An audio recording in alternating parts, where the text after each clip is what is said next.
오늘 이제 우리 사사기 강의 9번째 시간입니다. 오늘 우리 본문에 등장하는 입단은요, 이스라엘의 사사입니다. 성경에 등장하고 있는 인물입니다. 지난주에 살펴본 아비멜렉은요, 사사는 아닙니다. 그래서 이제 기록이 됐다 그랬죠. 그 아비멜렉이 기드온의 처백에서 태어났다면, 오늘 입단은 길르앗이라는 사람이, 이 길르앗이라는 사람은 사람 이름이기도 하고 그 가문이 살았던 지역이 길르앗이라는 지역 이름도 됩니다.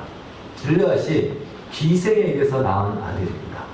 그러니까 지난 아비멜렉보다도 더 못한 현실이죠. 그런데 이 입다가 뭔가 좀 남다른 인간적인 리더십이 있었던 것 같습니다.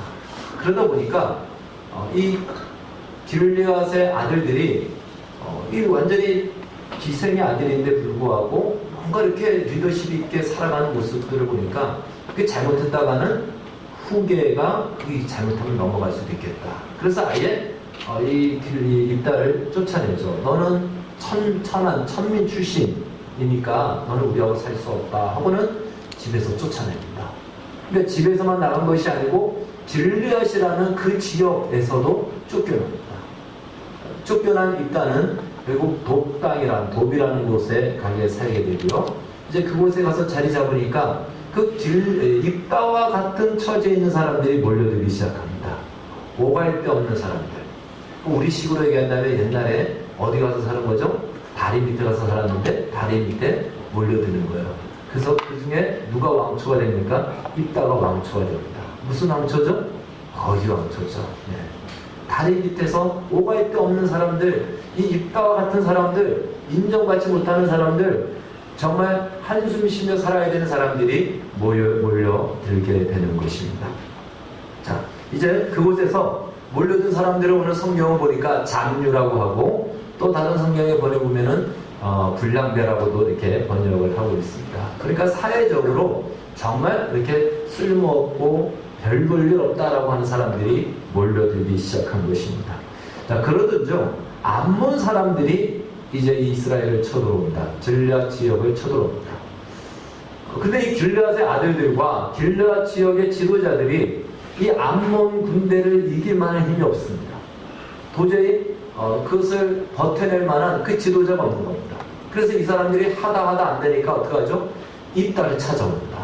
입다를 찾아와서 암몬 사람들을 좀 무찔러달라, 이겨달라라고 요청을 합니다. 그때 입다가 뭐라 그럴까요?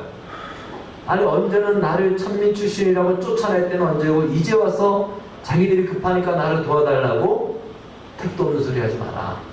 난 못하겠다라고 이렇게 딱 자르죠.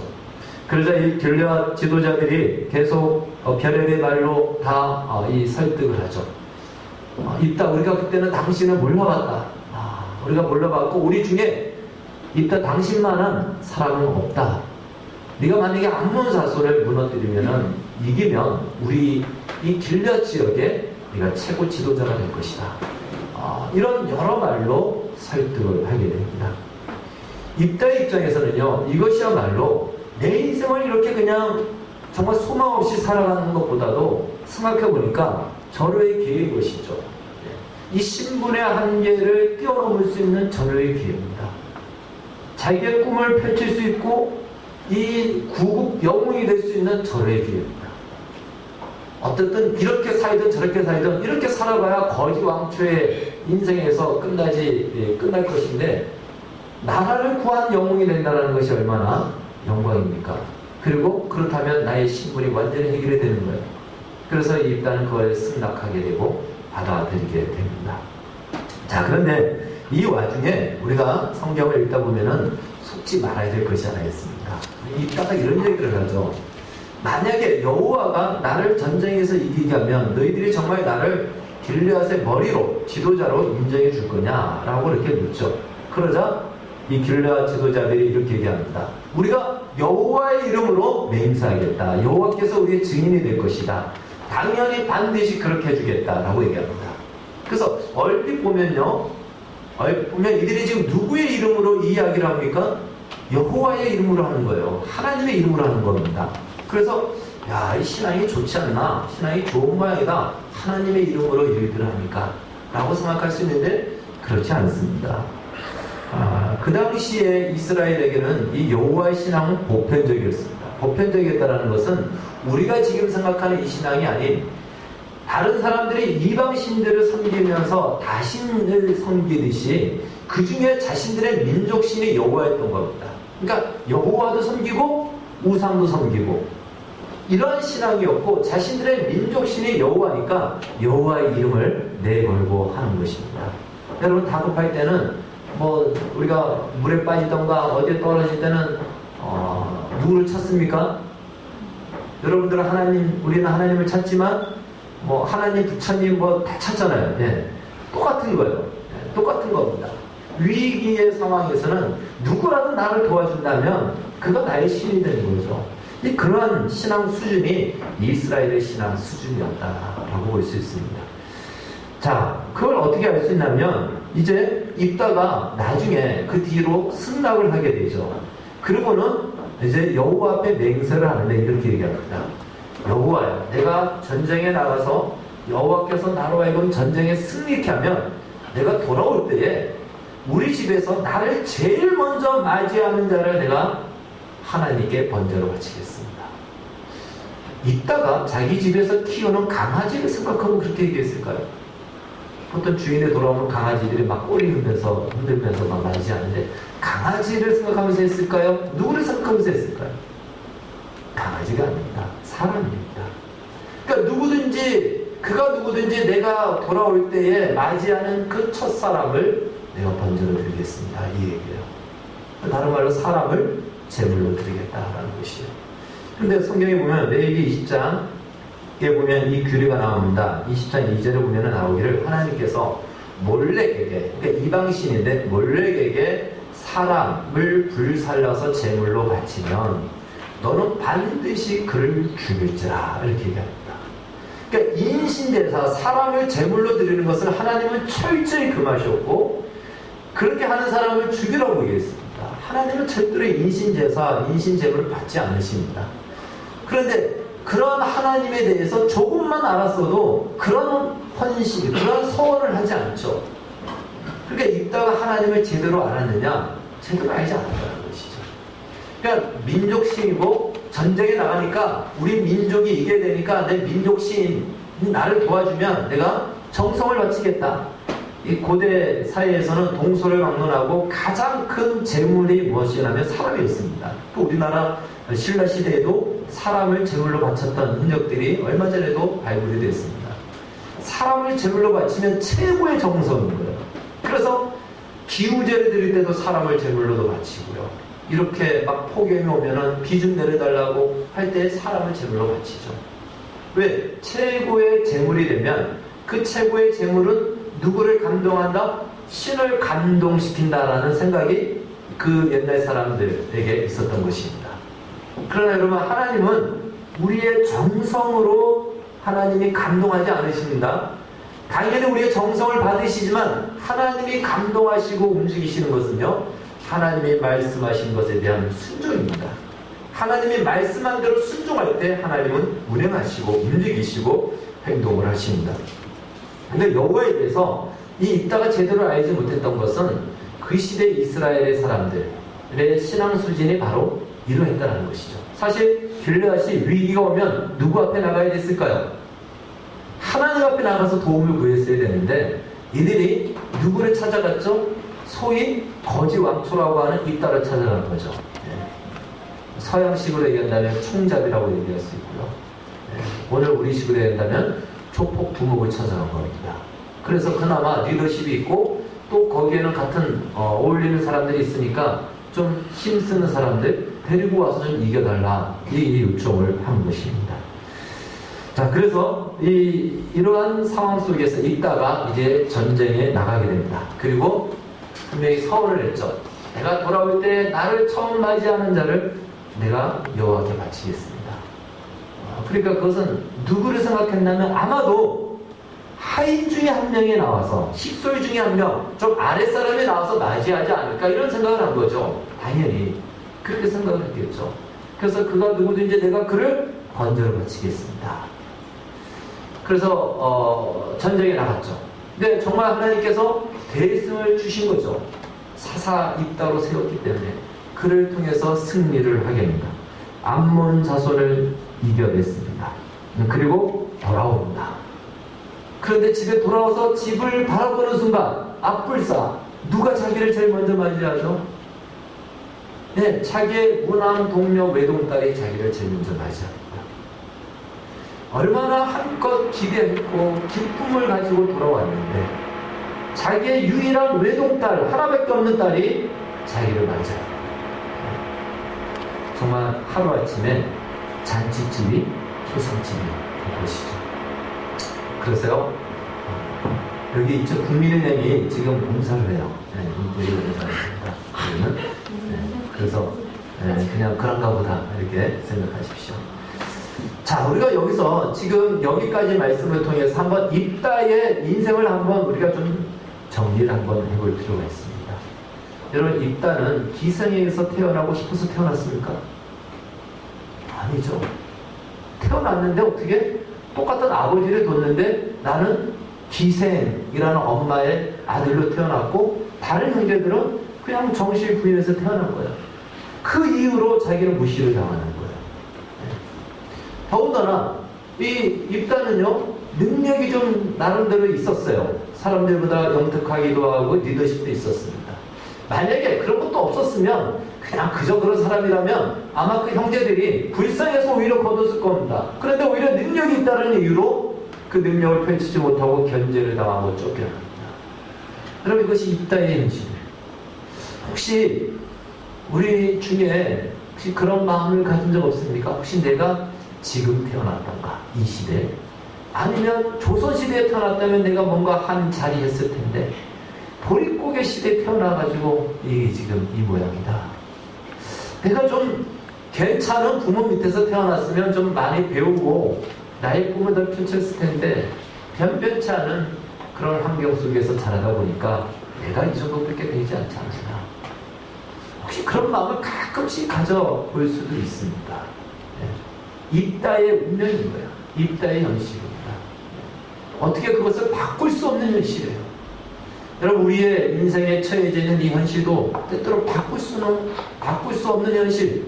참 그냥 품을 수밖에 없지만 그렇게 편하게 품지 못하는, 그래서 뭔가 원망과 또 이 불평과 분노에 결국은 사로잡히는 인생을 살아갈 수가 있습니다. 여러분, 우리 사회를 지금 매우 좀 우려스러움이 있습니다. 왜 그러냐면 이 사회가 지금요 점점 어떻게 가냐면 재벌을 향하여서 재벌의 비리를 드러내서 재벌을 향하여서 사람들 알고 분노를 갖게 만들어요. 마치 저 재벌이 저 부자가 내가 가져야 될 것을 뺏어간 것처럼 그러한 피해의식을 갖게 만들고 그 피해의식은 잠재된 분노를 작용하여서 거기에 불을 붙이면 그냥 확 선동적으로 일어나게 만듭니다. 그래서 뭔가 이렇게 자꾸만 내가 이렇게 잘 못 사는 것, 또 내가 원하는 인생과 꿈과 행복이 펼쳐지지 않는 것은 자꾸만 환경과 누구 탓으로 돌리려고 하는, 여러분, 이것은요 사실은 아담의 그 원죄의 죄성이 우리 안에 도사리고 있기 때문에 그런 것입니다. 절대로 그렇지 않습니다. 그런데 우리는 그러한 현실, 입다도 그런 현실인 거죠. 내가 괜히 이 시대에 태어나서, 만약에 입다가 오늘 우리 이 시대에 태어났다면 대통령도 될 수 있었을 겁니다. 그 뛰어난 능력이 있으니까. 그런데 그 시대에 태어나니까 시대를 잘못 태어났다. 한탄하며 원망하며 불평하며 그 분노를 우리 사회에서는 묻지마 어떤 폭행과 살인과 사건으로 우리가 가끔씩 듣게 되는 것입니다. 자, 이 운명, 이걸 받아들여야 될까요? 내버려야 될까요? 어떻게 살아야 될까요? 이게 입다의 현실입니다. 두 번째 운명은 무엇이죠? 그래, 기회가 왔어. 이 운명을 바꿀 수 있는 기회가 왔어 하고는 전쟁에 나가서 승리를 했습니다. 정말 구국 영웅이 됐습니다. 그런데 돌아왔는데 자기 딸이 자기를 맞이합니다.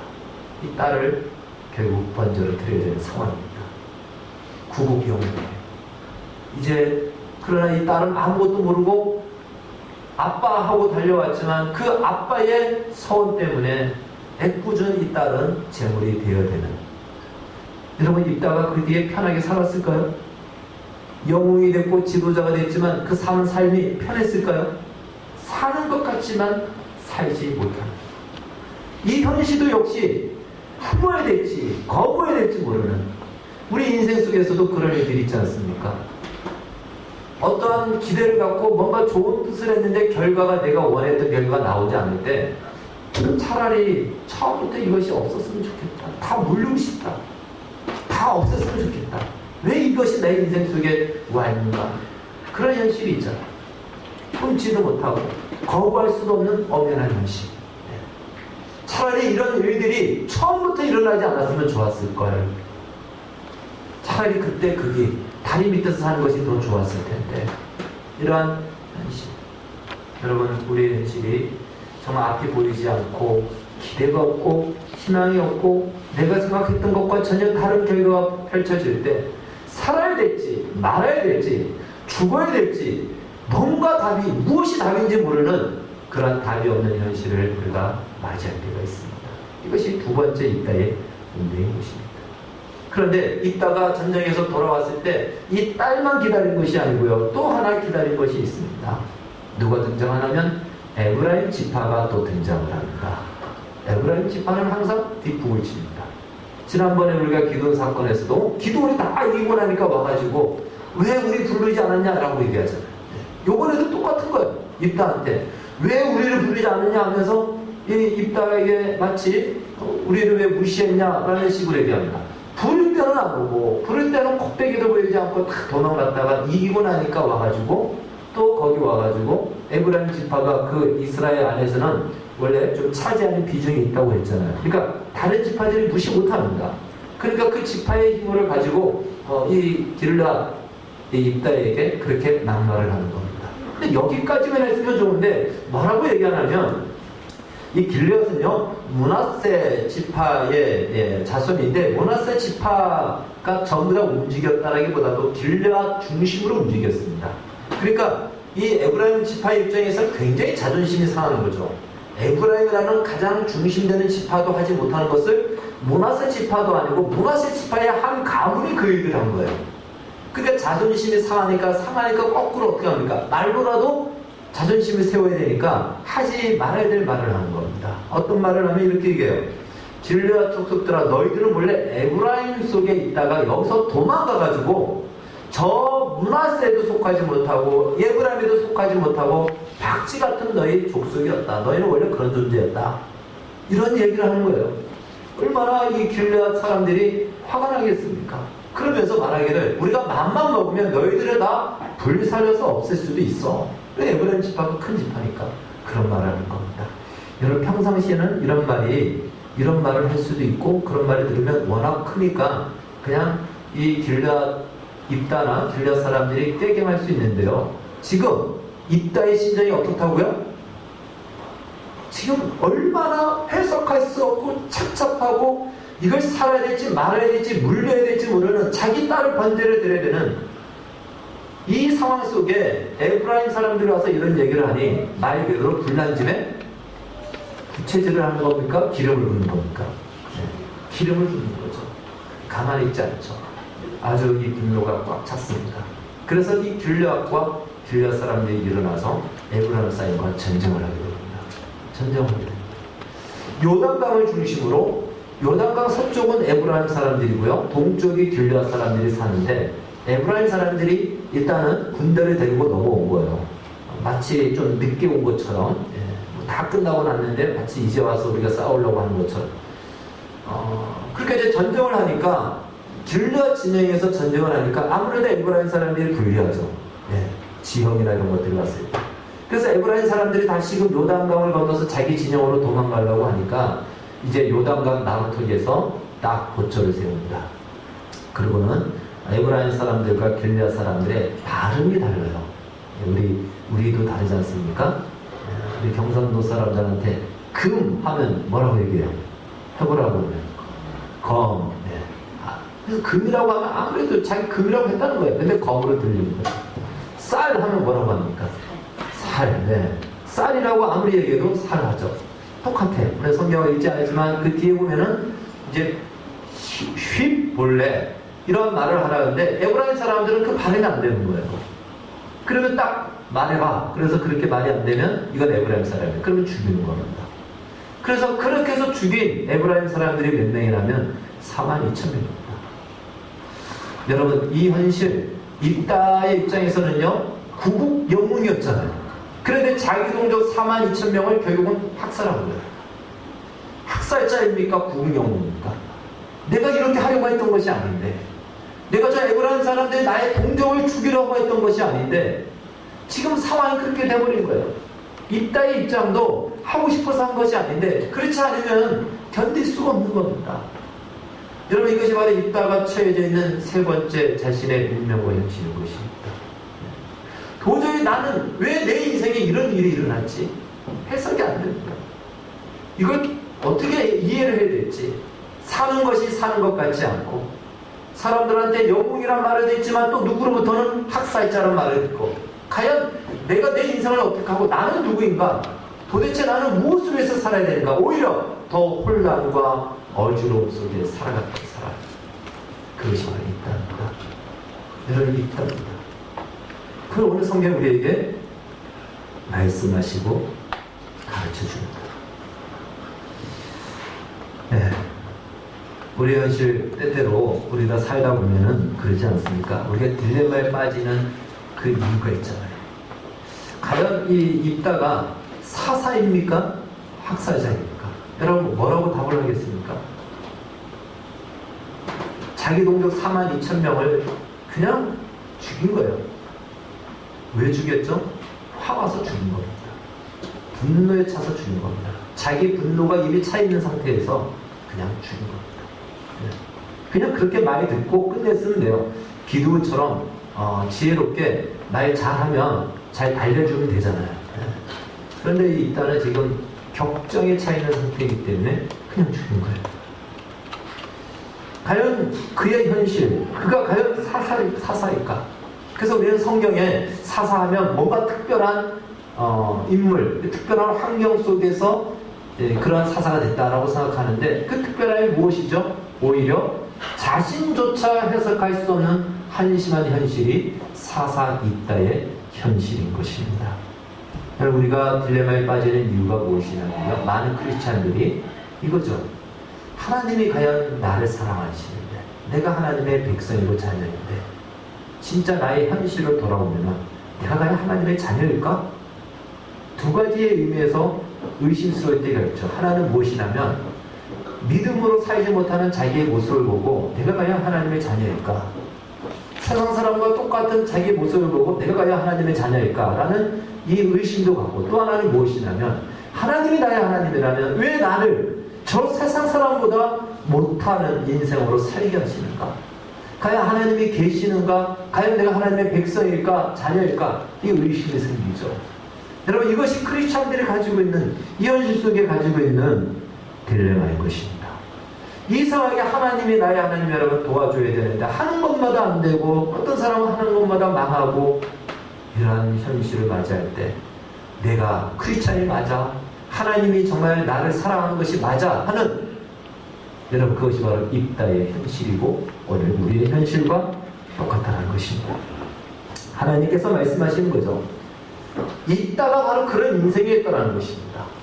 입다라고 해서 처음부터 특별한 존재로서 그렇게 된 것이 아니고, 입다의 현실은 똑같이 우리와 방불한, 해석할 수 없고 의심스러울 수밖에 없고, 자기 자신도 자기의 삶을 정리할 수 없는, 품을 수도 없고 거부할 수도 없는 그 갈등과 고민 속에서 살아가야 됐던, 그것이 바로 입다의 현실이었고 입다였다라는 것을 말해주고 있는 것입니다. 그런데 그런 입다를 하나님께서 어떻게 평가하시고 어떻게 그 입다를 하나님이 기록하시고 기억하시는가? 히브리서 11장 32절은 이렇게 말씀하고 있습니다. 우리 말씀 같이 한번 읽겠습니다. 시작. 내가 무슨 말을 더하리요? 기드온, 바락, 삼손, 입다, 다윗 및 사무엘과 선지자들의 일을 말하려면 내게 시간이 부족하리로다. 어떻게 그 입다를 하나님이 평가하신다고요? 히브리서 11장은요 하늘나라의 명예전당이에요. 하늘나라에 정말 하나님의 영웅이라고 하는 자들을 기록한 바로 그 성경이 히브리서 11장입니다. 거기에는 쟁쟁한 사람들이 나오죠. 모세도 나오고요, 아브라함도 나오고요, 다윗도 나오고요. 그런데 그들과 동일한 선상의 반열에 누구의 이름이 올라가 있습니까? 이따가 올라가 있습니다. 정말 자기 인생이 뭔지도 스스로도 알지 못하고 한숨을 쉬면서 이것이 사는 것인지 평생의 죄책감에 시달릴 수밖에 없지 않겠습니까? 내가 왜 그런 소원을 해서 내 딸을 내가 번제를 드려야 되는가? 사는 것 같지만 살지 않는 것 같은, 죽은 것 같은 인생을 살며 괴로워하며 살았던 이 딸을 하나님은 하늘나라 명예의 전당에서 다른 위대한 인물들과 똑같이 있다, 그 이름을 기억하고 기록하고 있다는 것입니다. 성경이 오늘 그것을 우리에게 말해주고 있는 것입니다. 이렇게 얘기하는 거죠. 우리도 역시 똑같지 않습니까? 내가 하나님의 자녀 맞을까? 내가 봐도 아닌 것 같고 하나님이 내게 역사하는 것을 봐도 아닌 것 같아. 그래서 두렵기도 하고 관심스럽기도 하고 믿음으로 살고 싶지 않은 마음이 들 때가 얼마나 많이 있습니까? 네, 하나님이 이렇게 말씀하십니다. 괜찮다, 걱정하지 말아라. 이 딸을 보지 않았느냐? 그 이딸을 내가 사사로 만들었고 그 이딸을 내가 명예의 전당에 그 이름을 올리지 않았느냐? 당장 내 자신이 처한 현실이 이해될 수 없고 받아들일 수 없고 뭔가 잡히는 것도 없고 막연하고 막막하고 어디로 가야 될지 모르는 그 현실이라도, 그렇게 살아간다 할지라도, 앞이 보이지 않는다 할지라도 걱정하지 말아라. 염려하지 말아라. 내가 너를 붙들고 있다. 내가 너를 반드시 저 명예의 전당에 내 이름을 올려낼 것이다. 오늘 성경이 그걸 우리에게 이 딸을 통해서 말씀해 주고 있습니다. 그러니까 좌절하고 낙심하고 포기하고 방탕하게 살지 말라는 것입니다. 눈에 보이지 않는다고 해서 에라 모르겠다 하고 그렇게 살지 말라는 것입니다. 그것이 오늘 성경이 우리에게 주시는 교훈인 것입니다. 여러분 욥기 1장에 보면요, 재미있는 이야기가 나오죠. 하나님과 사탄이 내기를 합니다. 어떻게 내기가 시작됐냐면요, 사단이 하나님 앞에 나와서, 이제 우리의 이해를 돕기 위해서 그렇게 성경을 썼습니다. 사단이 하나님 앞에 나와서 맨날 불평불만만 하는 거예요. 어떻고 막 어떻고 불평불만하니까 하나님이 사단아, 너는 왜 맨날 불평불만만 하냐? 저 욥을 봐라. 욥은 감사하지 않냐? 너는 왜 불평불만만 하면서 맨날 허구한데 그렇게 사느냐? 그러니까 사단이 이렇게 얘기하는 거죠. 아니, 하나님, 욥이 이유 없이 감사하겠습니까? 하나님이 욥에게 준 것이 얼마나 많습니까? 그거 뺐으면 욥도 똑같을 겁니다. 그러니까 하나님 얘기하죠. 그래? 난 그렇게 생각 안 하는데? 그럼 한번 내기할까? 좋아, 한번 내기합시다. 그래서 하나님이 허락을 하죠. 어떻게 허락합니까? 욥의 재물을 빼앗고, 욥의 자녀를 빼앗고, 욥의 건강을 빼앗고, 생명만큼은 건드리지 마라. 그러면 욥이 어떻게 하는지 한번 그걸 가지고 보자. 좋습니다. 사탄이 그래서 당장 가서 시험을 하죠. 욥의 자녀들 다, 재물을 다 빼앗고 자녀들을 다 죽게 하고, 나중에는 욥 자신도 온몸이 괴로워서 고통 가운데 거할 정도로 큰 피부의 이 질환과 병으로 고통받고 있습니다. 그래서 욥이 어떻게 하느냐? 그러면 하나님을 저주하고 하나님을 떠날 것이다. 이게 이제 사탄이 내기를 한 거고요. 거기에 한 표를 본 거고, 하나님은 그럼에도 욥은 나를 떠나지 않을 것이다. 거기에 한 표를 본 거예요. 그 욥이 실제로 어려움을 당합니다. 근데 욥이요, 어려움을 당하면서도 진짜 어려운 것은 무엇이냐면, 내가 왜 이 고통을 받아야 되느냐? 그 이유를 모르는 거예요. 알까요? 모를까요? 모르죠. 하나님과 사단이 내기를 해서 고통을 당하니 욥이 아무리 자기 자신에게 잘못을, 그 원인을 찾으려고 해도 찾을 수가 없는 거예요. 말 그대로 고래 싸움에 새우등만 터진 거죠. 욥이 됐다 고생하고 그 고통 속에서 인생을 살아갑니다. 여러분, 욥의 인생이 억울할까요? 억울하지 않을까요? 알고 보면 진짜 억울하죠.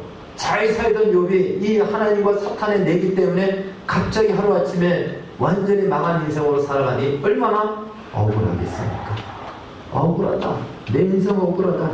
이렇게 아마 그런 마음을 가지게 될 것입니다. 이것이나 입다 똑같다는 것이죠. 수만 명을 동족을 죽이는 학살자 혹은 구분영, 내 인생이 해석이 안 되는 거예요. 욥도 자기 인생이 해석이 안 됩니다. 그 현실을 풀어낼 수가 없는 거예요. 이걸 좋다, 내가 고통받는 거 좋다, 근데 왜 내가 이 고난을 받아야 되는지 내가 알게 됐으면 좋겠다. 여러분, 사람이 그런 걸 모르고 고난을 받으면 억울하잖아요. 맞을 때도 왜 맞아야 되는지 알면은 그냥 맞아요. 근데 그걸 모르고 맞으면 더 억울한 거예요. 더 힘든 겁니다. 욥의 인생이 그렇습니다. 여러분, 우리의 인생도 그럴 때가 있지 않습니까? 내가 시대를 잘못 타고났나? 부모를 잘못 타고났나? 친구를 잘못 만났나? 원망과 분노와 체념 속에서 정말 환경을 탓하고 절망하며 그렇게 살아갑니다. 그런데 욥기를 자세히 한번 봐야 됩니다. 욥은 얼핏 보면 억울하죠. 그런데 하나님과 사탄이 일종의 게임같이 내기를 했다 그랬죠. 근데 이 내기를 했다는 것은요, 바로 이것이죠.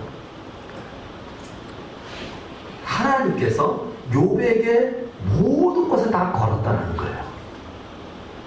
하나님이 그 이름을 걸고 나는 욥에게, 욥이 나를 떠나지 않을 것에 나는 나의 명예와 하나님의 이름과 영광을 다 건 겁니다. 욥의 입장에서 이걸 모르면 억울할 거예요. 그런데 사실은 실상은 무엇이라고요? 억울한 삶일까요? 아닙니다. 하나님이 자기 이름을 욥에게 다 걸 거예요. 이건 이렇게 얘기하는 것과 똑같습니다. 욥, 나는 너를 믿는다. 네가 이기면 그것은 내가 이기는 거고, 네가 있으면 나도 망하는 거다. 이겁니다. 전능하신 하나님이 욥에게 하나님의 그 모든 것을 걸어둔 거예요. 욥이 지면 하나님도 지는 겁니다. 하나님도 망하는 겁니다. 그 삶이 억울한 삶입니까? 명예스러운 삶입니까? 영광스럽고 명예스러운 삶입니다. 오늘 성경 우리에게 그걸 가르쳐 줍니다. 해석되지 않아요. 받아들일 수 있는 현실이에요. 어떻게 이걸 이해하지? 어떻게 이걸 해석하지? 내가 주를 위해서 살겠다고 했는데 내 인생이 어려움이 오고 더 힘듦이 오면 이게 뭔가 이런 마음이 들어요. 그런데 주님은 거기에 주의 이름을, 당신의 명예를 다 걸고 있습니다. 그럼에도 불구하고 하나님을 저주하지 않고 하나님을 신뢰하고 하나님을 따라가고 나아가게 됩니다. 네, 여러분 한번 생각해 보십시오. 하나님이 욥에게 다 걸었어요. 전능하신 하나님이 욥에게 다 걸었습니다.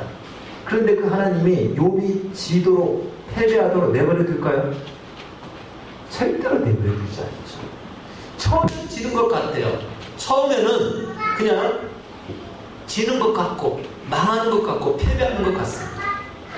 그러나 마침내 욥이 어떻게 됐죠? 승리했죠. 마침내 입다를 하나님이 어디에다 올려놨죠? 히브리서 11장 명예 전대에 올려놨죠. 여러분, 그것이 우리의 운명이고 우리의 약속된 결과인 것입니다.